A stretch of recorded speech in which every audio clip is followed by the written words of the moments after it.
Okay, it's 4 p.m. I will call to order the regular meeting of the Board of Selectmen. All members of the Board of Selectmen are present. The first item of business is the Pledge of Allegiance.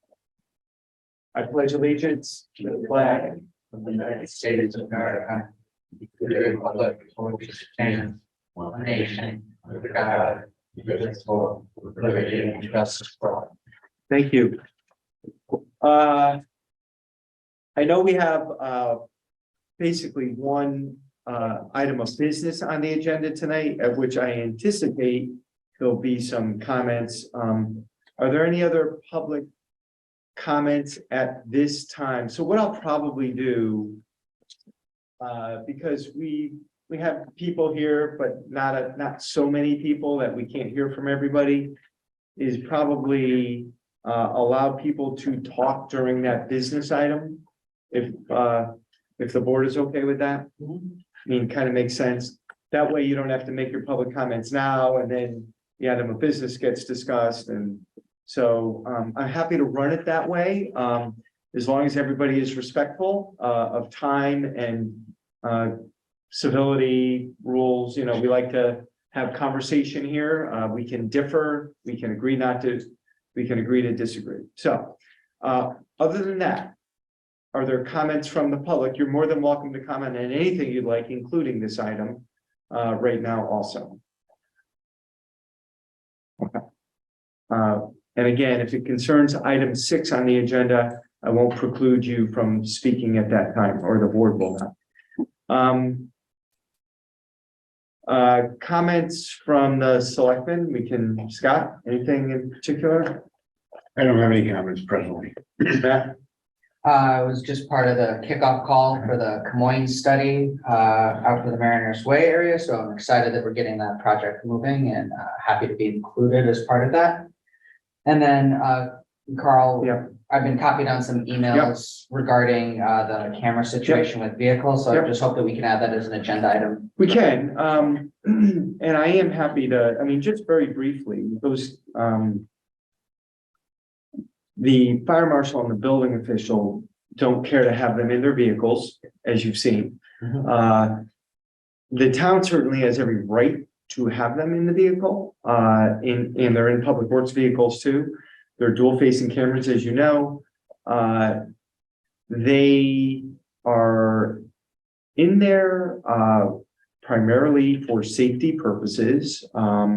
If there's an accident, we will know who's at fault. If there were something were to occur to one of the workers, we know where they are, we can locate them. We could get a video on them. The cameras are able to be capped on the inside, and they turn off when the vehicle turns off several minutes after the vehicle turns off. So we are working on an MOU with the union right now, just so you know. We're getting a little bit more information from the company. So the union made some requests. We're getting some information from Samsara. I hope to have that this week. And we will respond to the union. The MOU that I put in front of them is identical. I don't know how much we've covered on this, to one that South Windsor put in place with the exact same union. Okay. With AFSCME. Yeah. So we said, here, we'll use this one that you've agreed to. They've asked for a little bit more information to maybe expand upon that, and we're not opposed to it. We're just trying to get the right information. That will hopefully happen this week. I will bring that MOU to the Board of Selectmen to review it. Great. So that can be part of that discussion. Great. Okay. I know that's loud, but it is a public meeting, and so technically I don't like to shut the doors.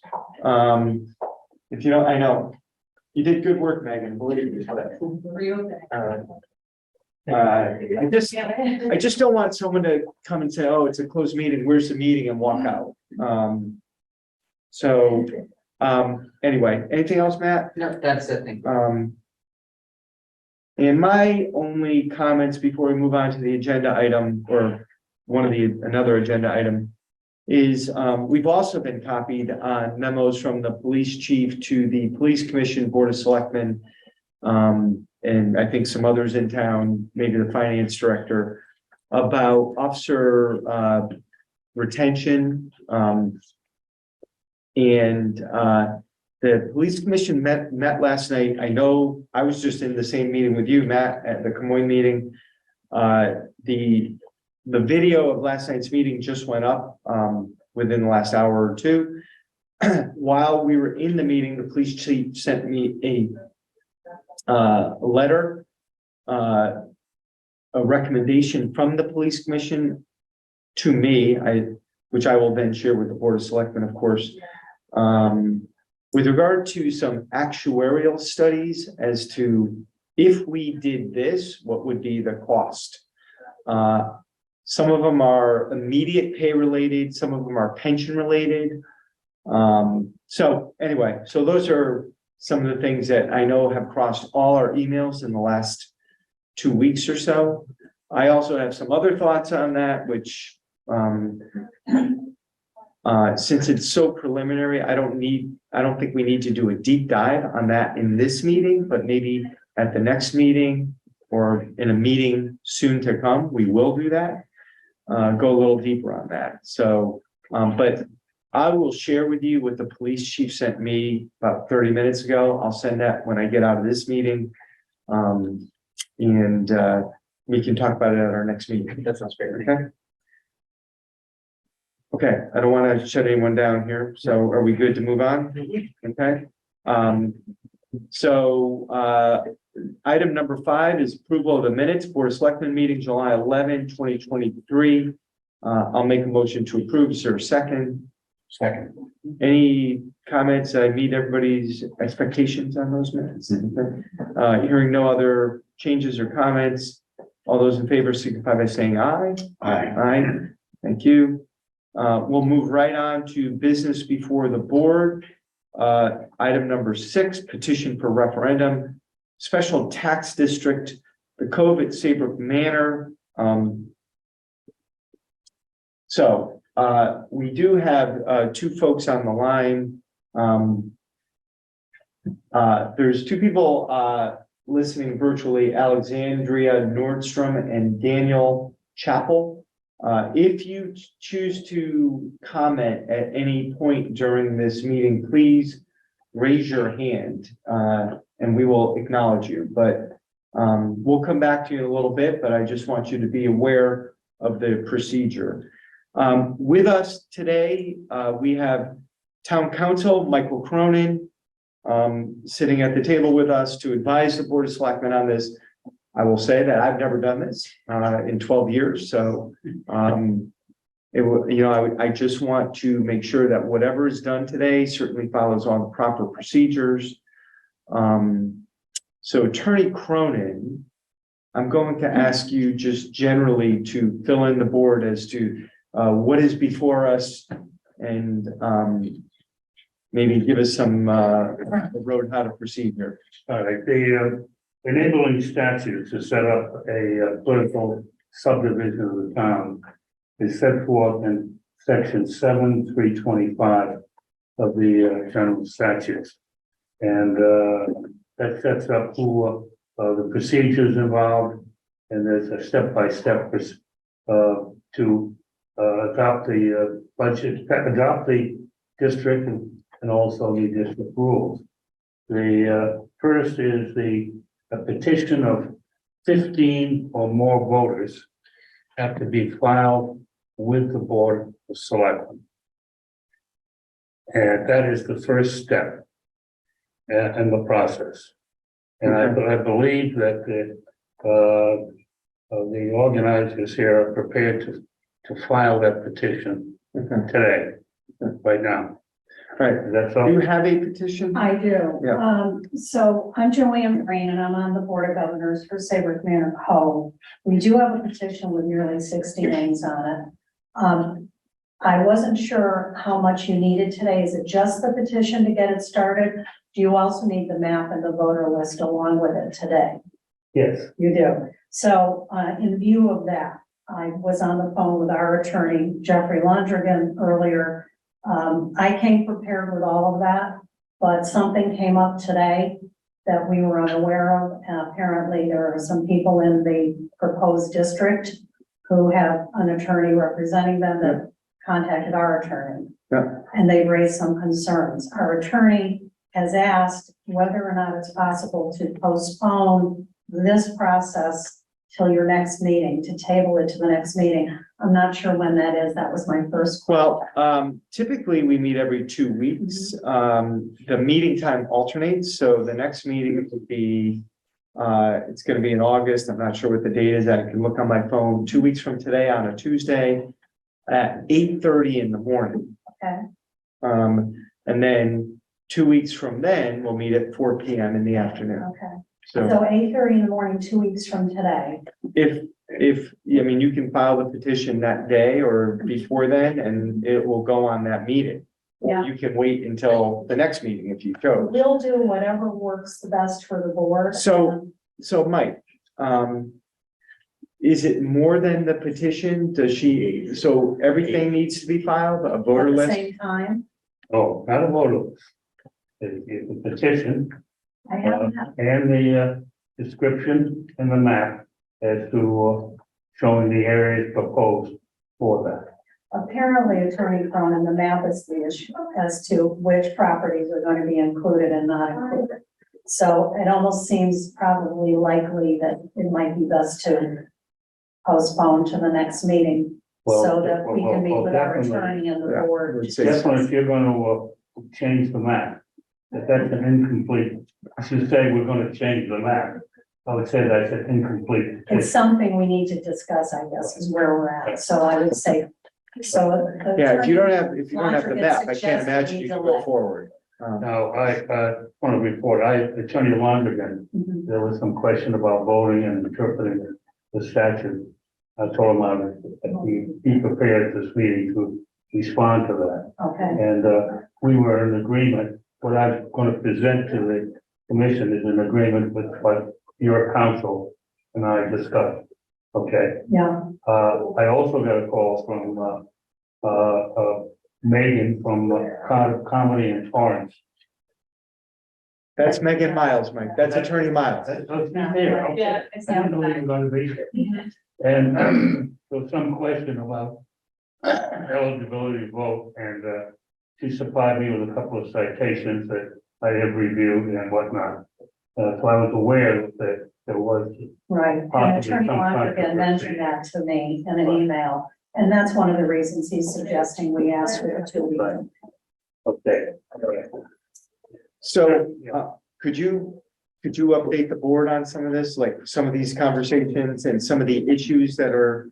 Well, the primary or a big issue here is who is eligible to vote in the town meeting.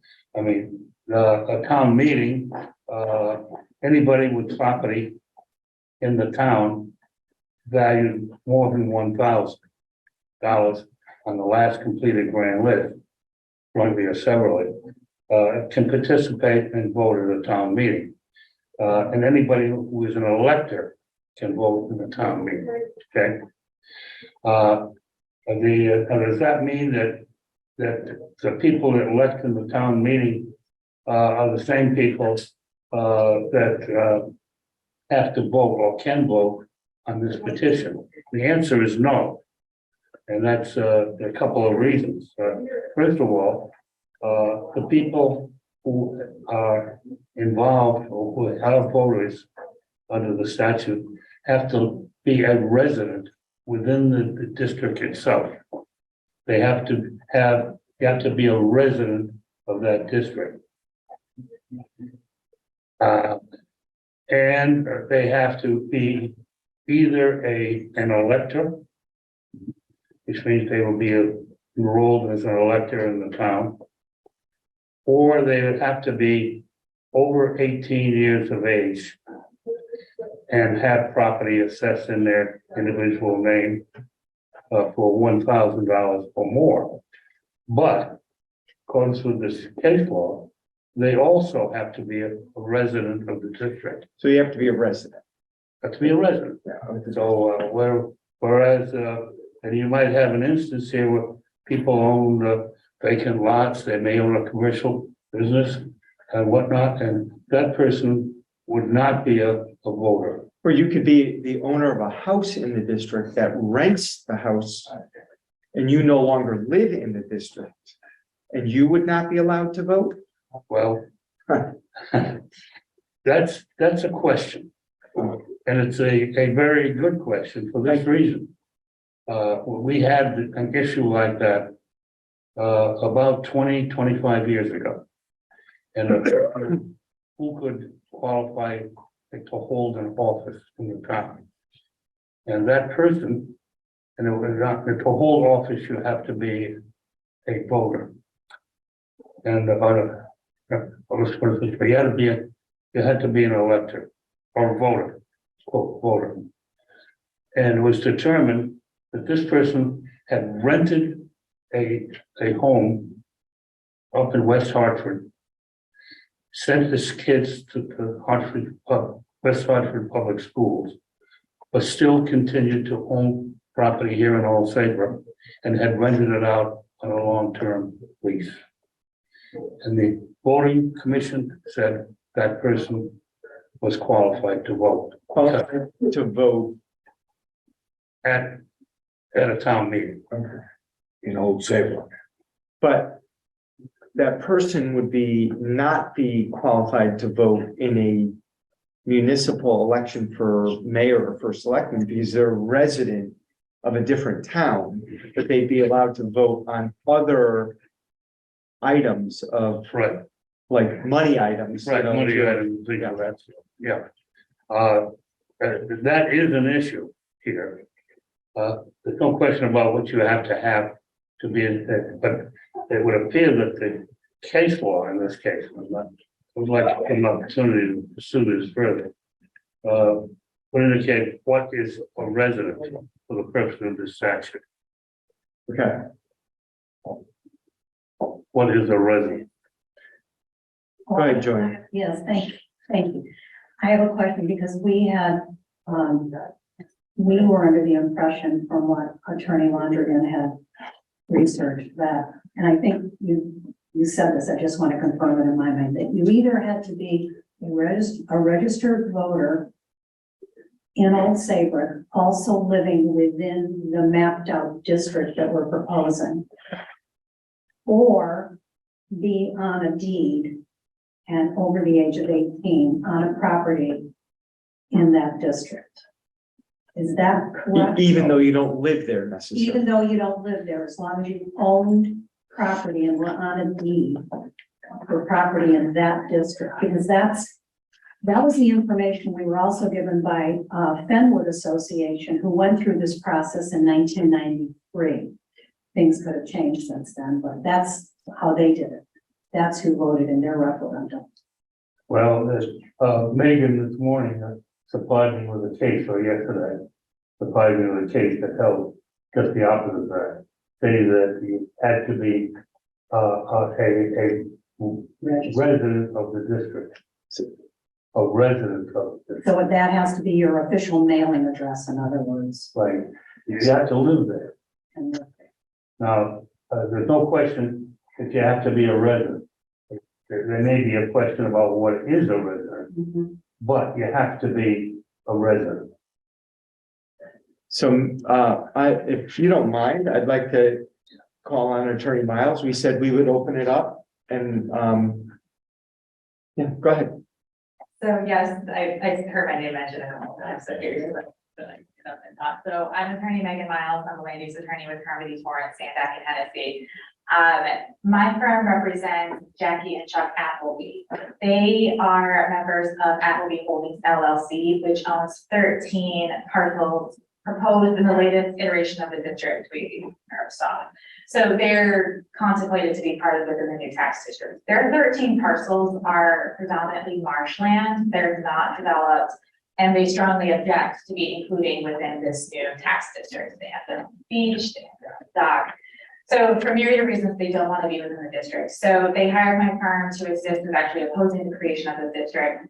I brought myself up to speed, and I did I called Attorney Lottigan this morning, and we actually had a very constructive conversation about next steps. I spoke with Attorney Conklin as well, and very constructive conversations. I circulated this case for everyone. And so I actually did not know, I came today not knowing that actually Attorney Lonigan felt that actually we should continue this constructive discussion and come back with the, actually submit the petition on another date. That was news to me. So I'm happy to talk further, but it actually sounds like this is going to be substantively handled at your next meeting when there's a revised petition to present and one's not actually being presented today. So let me ask you a Yeah. question. When you say constructive, do you think there is a path to agreement on who should be allowed to vote? Or do you think there is disagreement? And you don't have to answer that if you don't want, but Well, no, so it felt constructed to me because we talked about, the actual proposed boundaries of this district, nothing's pending yet, how set in stone are the boundaries of the district. And then we also did have a conversation confirming we were on the same page about procedure going forward and who could vote. We were on the same page about procedure, but vote, we had differing opinions on that. But when we spoke, he did not know about the case that I circulated. So I sent him the citation for that, gave him a copy. Honestly, the voting was a quick couple-minute conversation. It wasn't particularly substantive, but. we So- did connect. so my concern would be, Yeah. and to be perfectly honest here, if there is a disagreement as to who can vote. Mhm. Now, Mike referenced town meeting. I think both sides are in agreement, and I talked to Attorney Miles yesterday. Joanne, I think we've talked about it in the past with Mr. Polito, that in fact, the intention is to go to a referendum vote. Okay, and I think everybody was pleased to hear that. So that's great that we're in agreement on that. The question is, who can vote at that? The referendum.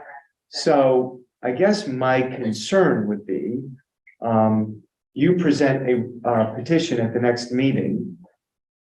We then call or move this forward to a quote unquote town meeting that adjourns to referendum, if that is in fact the process. We can maybe talk about that later. But if there's disagreement on who can vote at that point, then, is there injunctive action that's brought in the meantime to stop the referendum? That's my concern. And I don't want to unnecessarily waste anybody's time. Maybe it has to go that way. Maybe we need to be a court case. Maybe we do, but I prefer not to be. So, Mike, you hear what I'm saying, obviously. Right, well, that's what happened in the case, the 1981 case. And the parties immediately, as soon as the petition was filed, the plaintiff immediately went into court and had a court determination as to who can vote. And the petitioner in that case won, or the plaintiff in that case won. So certainly there's precedent to put us in litigation right now. If there's some disagreement with this, I would like to see, that's what we discussed, council come up with an agreement as what it is. Aside from that, it would be up to basically, it would be up to the registrar to make the final determination The registrar to make the determination, as to who votes. well, and then that means the town is a defendant. Right. Yeah. It would be the registrar that would allow or not allow somebody to vote. And The Democrat. that could be called into question. Yeah. All right. So you're still standing? Do you want to? Well, there's no petition filed right now. So Yeah. there still isn't a petition pending. And so I think really I just wanted to make the point that there is some opposition to this going forward, but I also make sure everyone wants to do it the right way, which is clear to me. So that was Yeah. important to hear. Yeah, and I get that. But what I'm trying to avoid is the town being a defendant I understand. in this, okay? So, and run up unnecessary legal fees. Maybe they're necessary, but I prefer that not to happen. So, I would like to be kept apprised of negotiations as we move forward. If there is an agreement in principle on the district who can vote, and what will happen next time, because if a petition is filed, that's all well and good. If there's disagreement and then there's immediate litigation, we've achieved, I mean, I shouldn't say we've achieved nothing, but, you know, the desired result will certainly be put on hold for some time. So, Understood. And it sounds to me like town council and I are in agreement on the voting, but I don't know as Attorney Lotica's position, and it's not here. And this is something I'll have to discuss with the registrar Yeah, as well. I have discussed it with the town clerk, but I haven't discussed it with the registrar. and the town clerk is in the room. That's Sarah Becker, the town clerk. There's another thing under that case. In that case, there was a question of referendum. The Supreme Court held that a referendum cannot be held in that case. Now, the statute was amended several times after that, which I assume would, I don't know specifically, I assume allowed the referendum, because the statute's clear about the referendum and how it goes about. So that part of the decision, I think, is outdated. Okay, But certainly the other one, the language has been consistent all the way through.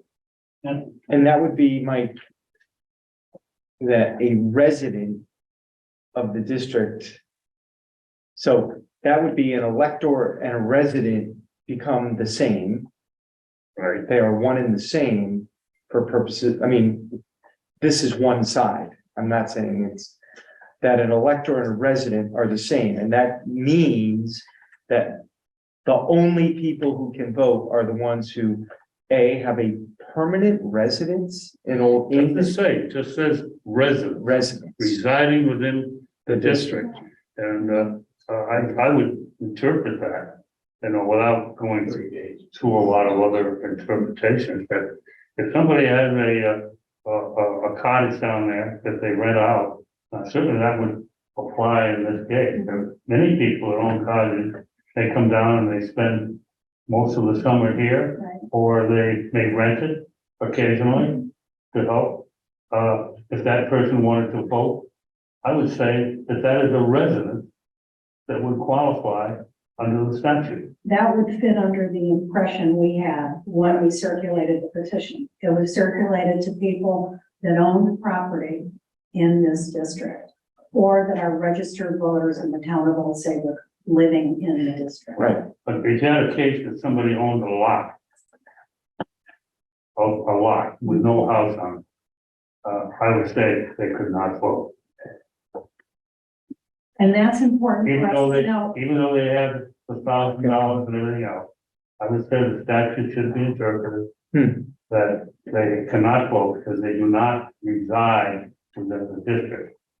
That's an interesting interpretation that actually falls under a lot of the way the Board of Governors was looking at this whole thing from the beginning. I think we discussed this with Selectman Fortuna even, that our original thought was we should only be taxing people that had dwellings. That was our original plan, dwellings on properties. Dwellings on properties, but in having conversations, and I honestly don't remember if I got this from a conversation with our attorney or even with someone here in the town. We were under the impression that the map had to be contiguous, that you couldn't leave out a random lot here or a random lot there. We were happy to do that. We felt that if people didn't own a dwelling that they could actually live in and use the beach, then why bother taxing them? So if that's your interpretation of who can vote, that's going to change. That's something we need to really look at. I think that's quite. So you're saying we would leave out even residential lots that didn't have a dwelling on them? Well, it has to be contiguous property. Well, see, that therein lies the problem, because these are random lots that are here, there, and everywhere within this district. Sir, name? And my name is Alan Wharton, and I would like to speak after this conversation about setting the district. I own a large piece of marsh on the Oyster River. And am I going to be taxed on that marsh for using a beach so there's no people who live on that house? Are they taxing everybody that's within the district? Or are they excluding marsh property? I'd like that to be explained. I mean, I would think that if you're a resident and you're using the beach, it would make sense that you would pay taxes in the tax district. If I'm owning marsh, I don't have a house on it, I shouldn't be being taxed to use a beach that is no use to that marsh. If you're within the geographical description of the district and you own you own property in there, you would be taxed. But I thought you just said, Mike, I thought you just said, if it's marshland and it's not residential, then you wouldn't be taxed. I thought you just said, No, you wouldn't be able to vote. but you could be taxed. Oh, absolutely. How can you, Because you're within the district. You own real property within the district, but how could you not be allowed to vote because you're not a resident of the district? because the statute says you have to be a resident. That doesn't seem, that seems, That's what it says. that seems odd, but yeah, all right, I mean. All right, so what is the path forward on your end? We're going to have a meeting with our attorney and with our board, and we are going to be discussing this information now really changes things. And certainly there was always a discussion of should we be leaving out the marsh properties? It was discussed, but again, when we keep going back to, but it needs to be contiguous, that's where we could. The marsh properties would be contiguous, but random lots wouldn't have been, that was the Right. problem, see what I mean? So the marsh properties would be an easy contiguous elimination. Yeah. So that's what I'll be taking back, and we will have to revise the map and the voter list, I guess, too now. Well, the town council advises the board of selectmen, okay? You have an attorney, there's another attorney involved. You know, your attorney may disagree, may agree, I don't know. So you need to talk with your counsel. Others may talk with, another counsel, including Attorney Miles. But query whether you're gonna be ready in 2 weeks. Oh, I think. Okay. I think it's not a huge number of properties that would be impacted, so I think we could be ready. I'm sure we're gonna be ready as a matter of fact. There's another issue you should be aware of in preparing a voter list. If someone shows up at the referendum, say a 19-year-old kid that owns a motorcycle that's taxed in the town of Old Saybrook. He said, I'm a resident here and I had $1,000 tax. I want to vote. There may be many people like that. Mhm. With that, right now, you have really no record of it. He can It's gonna be vote. difficult. He's not how can he be a resident if he doesn't have a house or a dwelling to live in? Yeah, How can he be a resident, Mike? Just physically. because he All owns. he has to do is live. To be a resident, doesn't have to have property. Right, You yeah. just have to live within the. So he district. could be a renter. He could be a renter, absolutely. Yeah. But how do you prove that? Do you show up at the vote with a utility bill? Well, I think the first thing you'd have, if I were the registrar, I would say, I want to see evidence that you reside within here. And if he could not provide that, I would say he's disqualified. Right. Obviously, somebody residing in a place, the first thing you'd ask is, do you have a driver's license? The driver's license would say so-and-so with an It address. may or may not, but, Yeah, and that is good evidence. but it may not reflect a current address. It could be that someone's license didn't change over, that people do that all the time. Well, the registrar would then look at the property list and see whether or not his name is on the property list. Yeah, Matt, So I just have a question too, in terms of the process going forward, and I'm not a lawyer, let me be clear. But is there going to be, there seems to be substantive questions that need to be resolved in terms of this moving forward. But from the point of view of, if we want this to move forward in a way that works for all parties involved and their concerns, and like in the goal of the association, is there going to be an opportunity for the association to do information within the proposed final district before this comes to the Board of Selectmen and kind of kicks off the formalness of the process so that you can take into account, everybody in the district is clear what definitions are, how this is proceeding, so that it doesn't. There may be disagreement. No, there may be disagreement, but that way everybody actually understands what it is that's moving forward so that they don't form their opinion of agreement or disagreement on a past version. We've had The proposal? multiple meetings Okay. over the last couple of years. Mapping out why we felt we needed to do this for the preservation of the beach and the maintenance and all of that. We were under the impression, the definition of an eligible voter. Right now, I'm still confused, so I think there will be confusion there.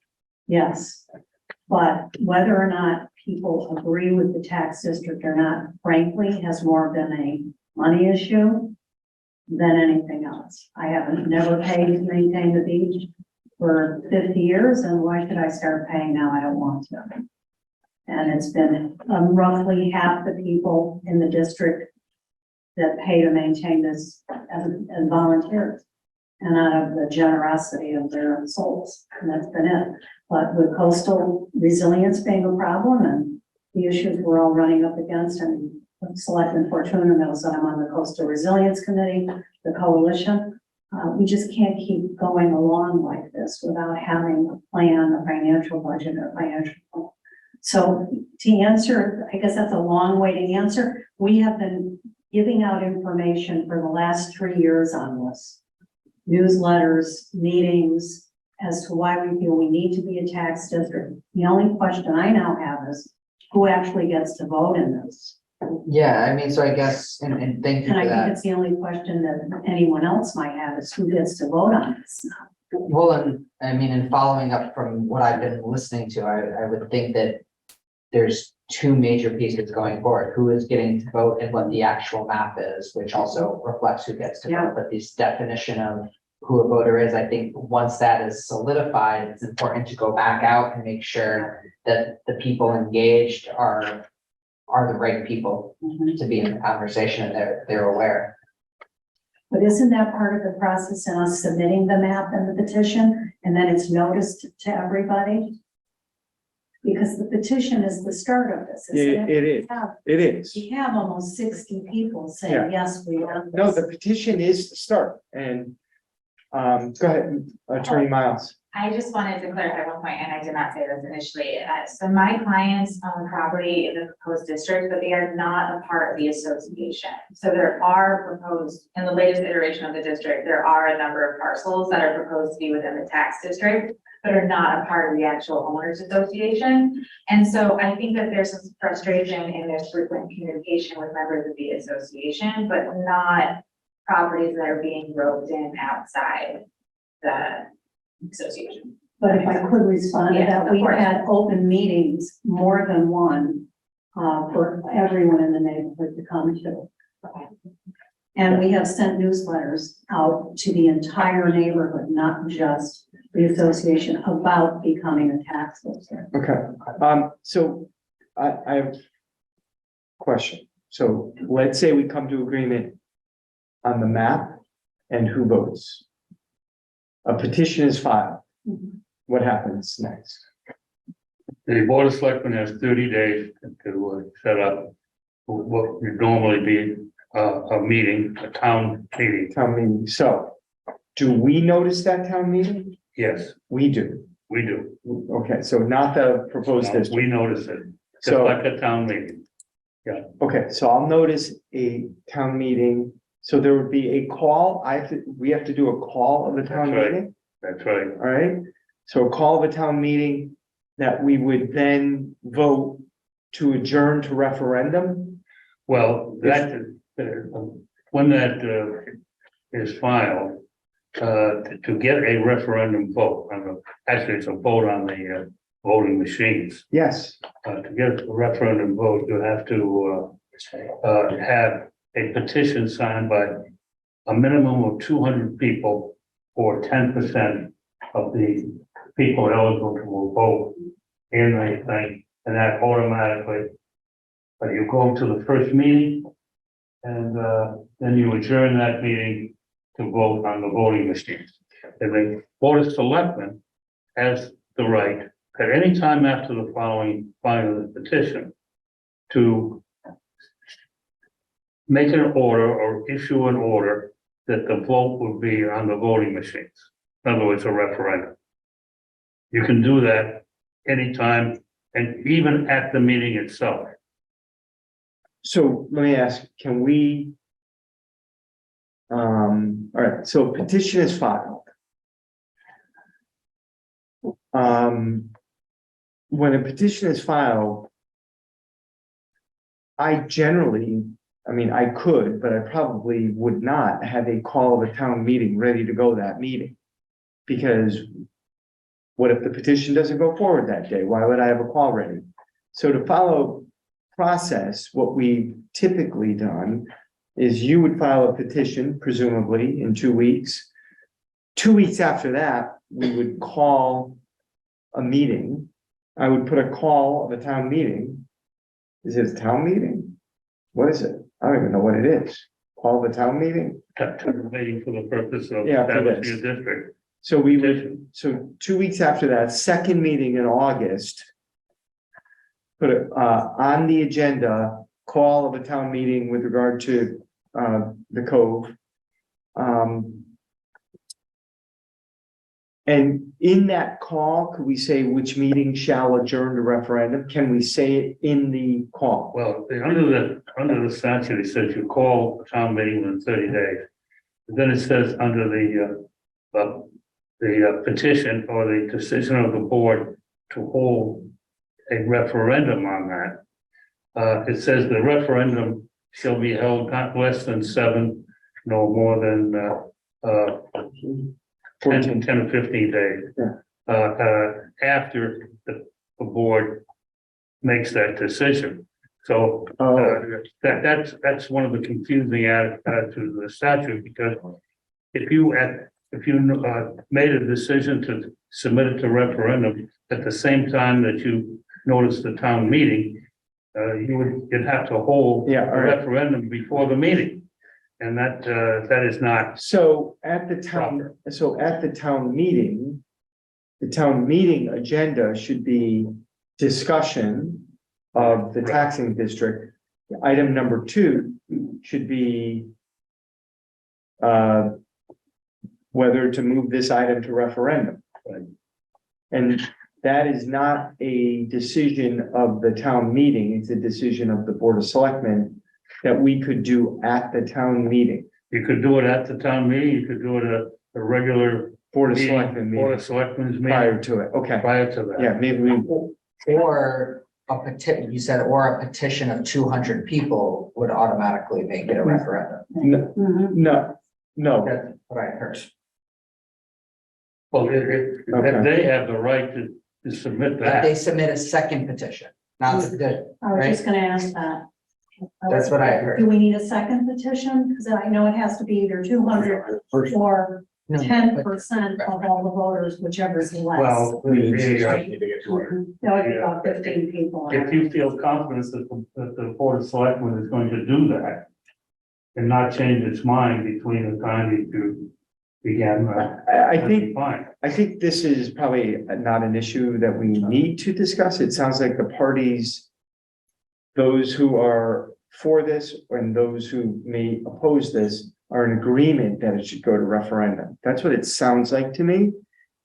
We feel that that's the best way to give as many people the opportunity to vote. on It this. is, there's no question it is, no question about We that. want this to be transparent. Yeah, so that would be that. So I would, if it's the decision of the Board of Selectmen, I would probably bring that to the Board of Selectmen as my recommendation, certainly.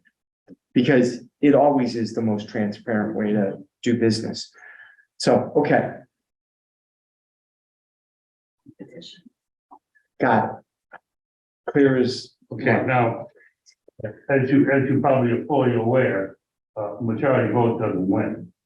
It has to be 2/3 majority, it's a super I majority. didn't know that either. And that is very difficult to achieve, especially in a situation like this, so that it determines who has the right to vote or not is extremely important. Because you may have a very, very close vote. Sir, Is there a quorum? Does 50% of voters have to respond to the poll before it becomes a legitimate vote for creating? you mean on the referendum? On the referendum, does a certain percentage of the district have to show up, or can 10 people show up and seven vote in favor of it's done? No. If that petition is filed at that time, you go to the referendum. The board can't. All I'm saying is we've already agreed to have the referendum and the vote is done. Is there a certain percentage of the voters that have to participate in the election to make it a valid election? And just 10 people show up to the. You don't need any percentage of the voters at a referendum. No. It can be 3 voters, and if 2 agree, then it passes. Right. Right, yes. There is no quorum at the No, there is. referendum. Well, there is a quorum at a town meeting. One, Oh, that issue had come up. Okay. One. sir, go ahead. My name's Don Moser. My question is, you've kind of scattered the answer around as the criteria of who votes. That needs to be It established sure does. immediately so that we can bring that back to the association. So if that's the case between you and the attorneys, so that is established as a first line of. I think that would be really helpful. So how do we get that? And This is how we get there. The attorneys don't have the legal authority to agree as to how the voting laws are. Right. The first level of interpretation of that is to, as I mentioned, to the registrar. And certainly one of my first calls is going to be to the registrar about their attitude and what their view is on this. Now, I'm attorney for the registrar. So I would hope that they would follow my advice on it. But we haven't reached that stage. I haven't talked with either one of them.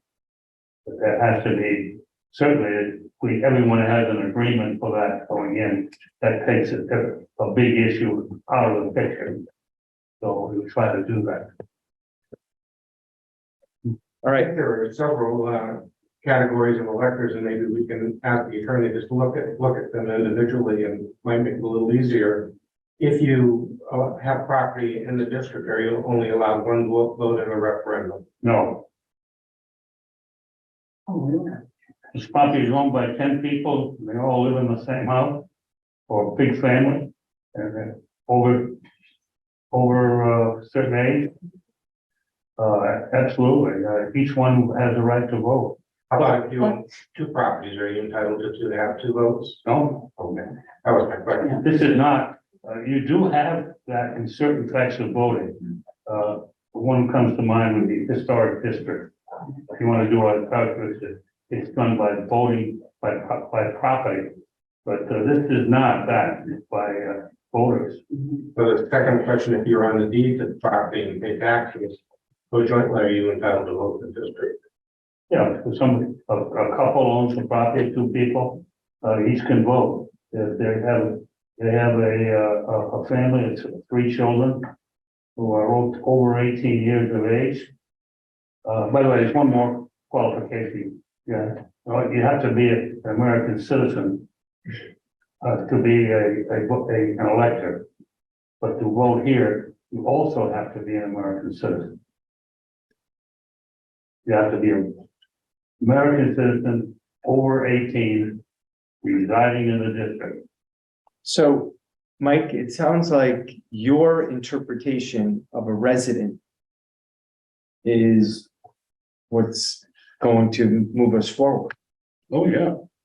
Yeah, I said, we had an issue years ago in the voting laws or the interpretation of the voting laws to the Secretary of State. indicate that, they're very liberal in determining residence. Okay. It doesn't say full-time or permanent residence, just says residence. Okay. Alexandra Nordstrom. If you'd like to share your thoughts, you may. Hi, this is Sandy Nordstrom speaking. I don't know if We you can can hear hear me. Can you hear me? Great. Yeah, I'm very confused as to who can vote. I'm here back and forth on both sides. So let me just bring it up clearly. I'm not a renter. I own property in Old Saybrook, and I are both on the deed. It's not our primary home, although it is a year-round home. So from what I'm understanding from the town's attorney, both of us could vote. Am I correct? that's what it sounds like to me. Yeah. Yes, Okay. That's what we represented. that's what, everybody. If you're on a deed, okay. you can vote. Attorney Miles has something to say. So I actually do disagree. Yeah. Then with how voter is characterized. My understanding of the law in reading the case is that if you're a taxpayer, if you're qualified, if you're a qualified taxpayer who owns property in the district, you do not qualify as a voter. You have to be residing within the district. So if you own property in the district and pay taxes in the district, you actually can't vote. You actually need to live in that district to be a voter.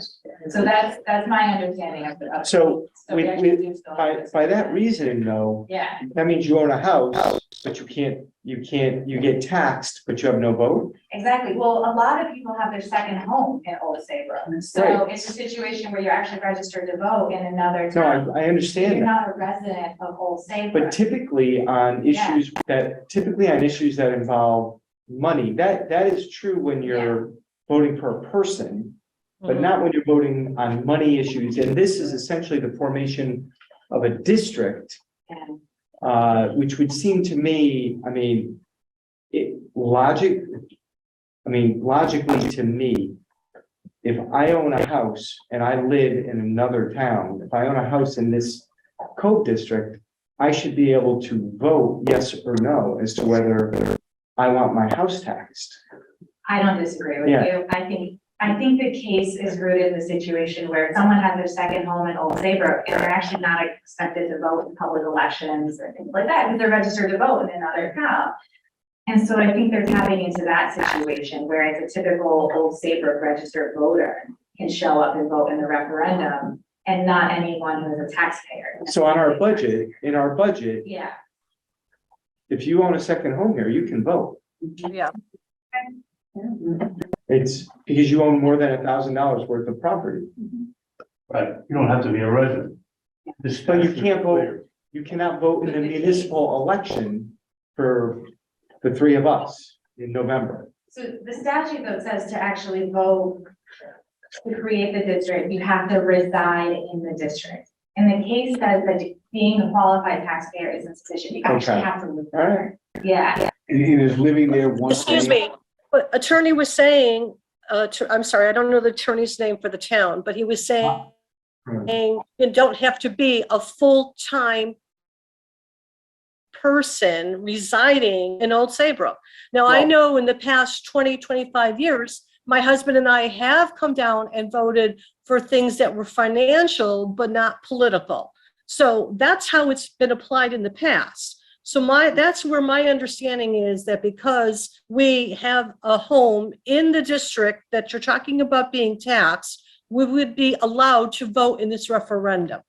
And Okay. this has to be made very, very clear to a lot of people. So there does seem to be some disagreement on that, so, yes. in the room amongst the attorneys, I think. Okay, all right, very good. We have disagreement. We've achieved disagreement. We can talk further. Yeah. I'm gonna talk with Attorney Landrigan, Yeah, but All right, I think that, I think the language of the statute, and certainly the case law, is quite clear. They have to live there, they have to be a resident. It may be the difficult thing is to determine what kind of a resident? I think that a strong argument can be made, that Yeah. if they have residential property and they pay taxes for more than 1,000, they have a right to. That And I would probably, it would seem I would probably inequitable. advise our registrar as town attorney, that would be my, All right, Wouldn't you reference the grand list for that? yeah, you do. I mean, that would be the answer. When a registrar goes to a town meeting, they always bring the grand list with them, That should because suffice. a lot of people, you know, a lot of people go to the town meeting, well, not especially on financial issues that, who pay taxes. And they want to vote, they can vote. By the way, make it very, very clear on one other aspect of it. And this always seems to come up in these types of situations. LLCs do not vote. Trust do not vote. So a trustee can't vote then. I was gonna ask you about No, that. no, but not the trustee. The Can a trustees trustee can't vote. vote though? Trustees are not vote. That's what, you may find that there are many people who put their property in trust. And it would be so and so and so and so trustee. And it's a trust that they create and they own 100% in. They come down to vote, they're not allowed to vote. Trust don't vote. Okay. I knew that. all right, And LLCs don't vote. okay. Mike, all right. Ms. Nordstrom, you still have your hand up. Are you done commenting? I'm done. Thank you. Yeah, okay. Anything else? I know we've kind of, sir, I'd like to talk a little bit about the history of the district and a little bit of the process going forward, if I'd be allowed to. sure, yep, as long as you don't try to keep it not too long. I gave you a copy in front of you. Yep. Reference tab. My name is Alan Porter, I live at 18 Felton Avenue. My family has been a member of the Saybrook Manor Cove Association since it was founded. My grandmother was a president and I was previous vice president about 5 years ago. I'm speaking on behalf of myself and a few of our members that are current members of the organization, but that have do not really want to become a tax district. Or if we become a tax district, we would like certain provisions in place as that tax district is formed. The Saybrook Manor Cove Association is a locally formed association that has informally managed the beach for around 75 years. Historically, approximately 50% of the proposed district has been members of the SMCA. The other 50% of the tax district has not chosen to be a member of the association because of their differences with the SMCA governing policies, where they don't use the beach, or are economically challenged, or feel they have the deeded rights to use the beach and aren't required to pay to do so. Can I just interrupt you? I'm happy to enter this into the record. Okay, I mean, we all have it, right? This is the board, not anybody else. I mean, is you? I can shorten it real quick. Sure, go ahead. Absolutely. The first thing I would like to do is when the town sends a letter of notification of voters, it's going to happen, like them to list who is asking for the formation of the tax district, that's the SMDA. I would like them to be informed of everything a tax district can do. Can it mandate garbage collection through a central organization? Can it mandate yard maintenance, use of campers? And essentially the bigger one is borrowing large sums of money. And I'd like them to explain to what is their purpose for creating the tax district, and basically it's so they can borrow large sums of money, what comes down to. And then if this district is created, I would like to see the town possibly create a website where the SMCA can propose what their bylaws are in regulating the new association is going to be, and explain how it's going to be run, explain how mill rates are going to be determined, determine how borrowing money is going to be determined. We're not gonna do that. The town would not have any involvement in that. So how do we have a new Board of directors, and you have your town meetings, just like all the other beaches. So, and I'm not arguing with you, I but understand it. we don't get involved in the business of Indian Town, Cornfield Point. That's not what we do.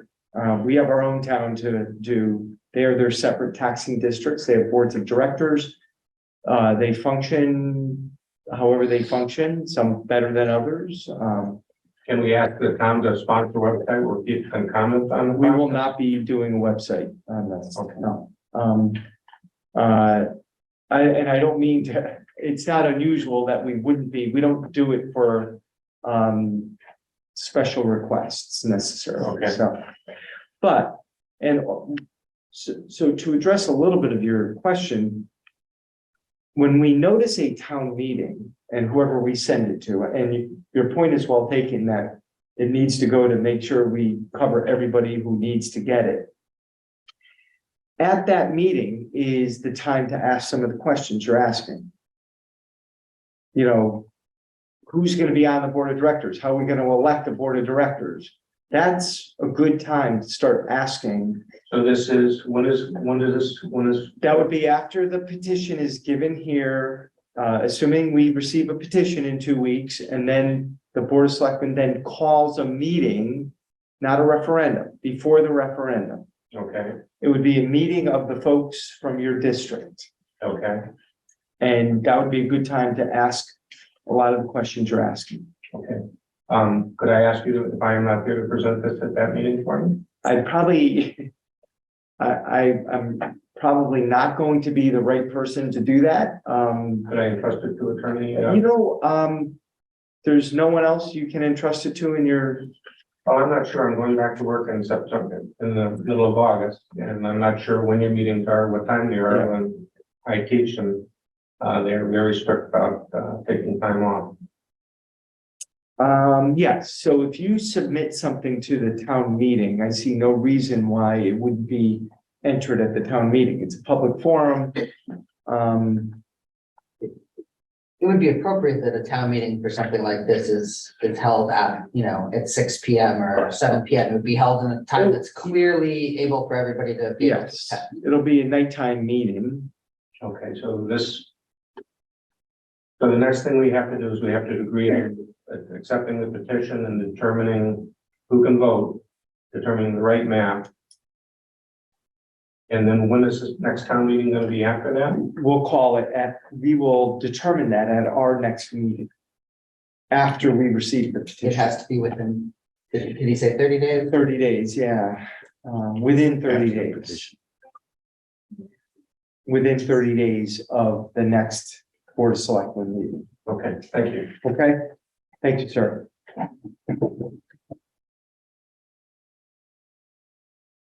Okay,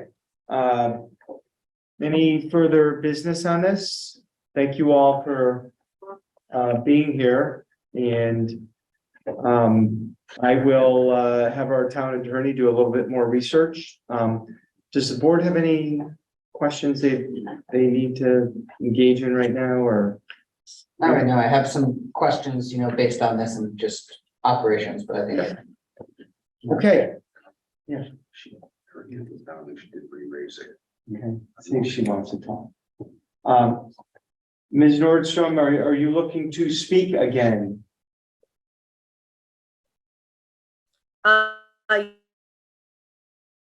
You're breaking up. Yes, I am. Okay, go ahead. Can you hear me now? Yes, we can. Thank you. My question is that you mentioned the selectmen bringing it up, et cetera, and which you just told Mr. Horton. After that time, at that meeting, is the referendum actually scheduled to be held within 7 to 15 days afterwards? It's After not that same evening. Yes, after that town meeting. Yes. Okay, so Yep. it would not be that same evening for the referendum to be held. It would be scheduled 7 to 15 days out. That's correct. Okay. And just so you know, Okay, and how would we be notified of that?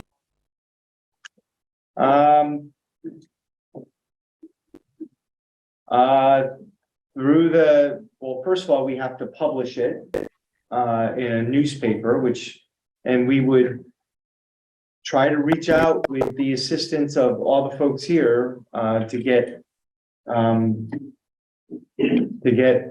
it's a small district. We could probably send individual notices if we had to.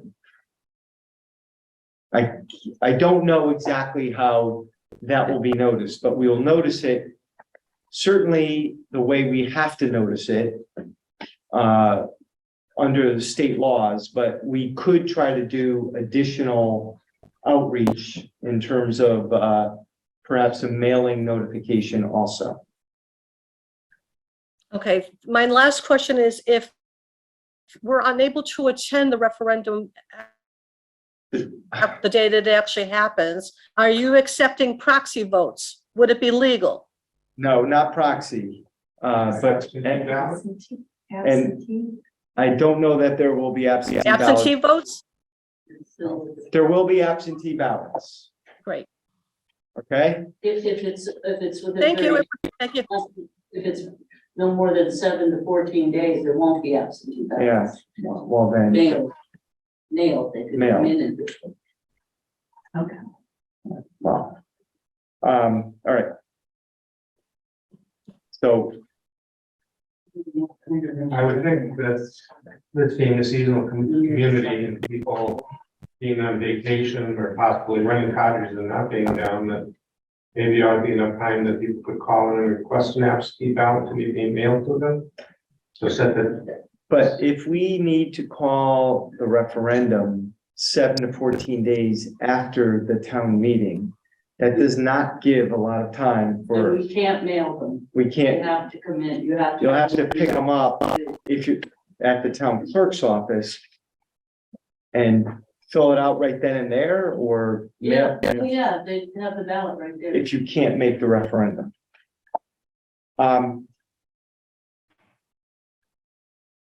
So. All right, we'll wait to hear a little bit more from the town attorney, and I'm sure we'll have additional discussions with Attorney Miles and Attorney Landrigan, I'm guessing. So with that, we all set? So I guess we'll see folks in 2 weeks, yeah? one more pain in the butt, could we have a list and have whatever the attorney's opinion sent to us if we're unable to make the next meeting? First of all, we record these meetings, so you'd be able to watch it, either live or catch it on reruns. Okay. So we're completely in the modern world with all that, thanks to the gentleman to my right. All right, so that is the last item on the agenda. So unless there's further business, Motion to adjourn. yep, I'll second. Is all in favor? All right, thank you.